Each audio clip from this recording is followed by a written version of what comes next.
Welcome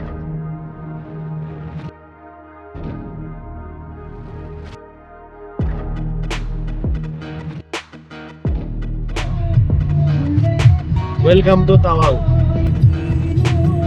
আমি টাৱাঙলৈ গৈ আছো। আমাৰ মুছলিম গ্ৰুপৰ পৰা আমাৰ সৰু গ্ৰুপ এটা আহিছে। এতিয়া আমি টাৱাং ভ্ৰমণৰ কাৰণে গৈ আছো। টাৱাঙৰ পৰা অহাকালি আমি চাইনা বৰ্ডাৰ যাম আৰু লগতে মোৰ বন্ধুসকল আছে। দোৱা কৰিব আমি যাতে ভালে ভালে গৈ পাওঁ চাইনা বৰ্ডাৰ। চাইনাত আমি 2 দিনমান থাকিম। 2 দিনমান থাকি পেলাই আকৌ আমি সিপিনে চাইনা হৈ বাহিৰকে পাকিস্তানলৈকে যাওয়াৰ টাৰ্গেট এটা আছে। একো যদি অসুবিধা নহয়, ভিজাটো লৈছোঁ আমি এতিয়ালৈকে। পাকিস্তান হৈ পেলাই তাতে 2 ৰাতি থাকিম। চাইনাত 2 ৰাতি, পাকিস্তানত 2 ৰাতি, আফগানিস্তানত 1 ৰাতি। এনেকৈ থাকি কেনে আকৌ আমি মুছলিম গ্ৰুপলৈকে আহিম আৰু।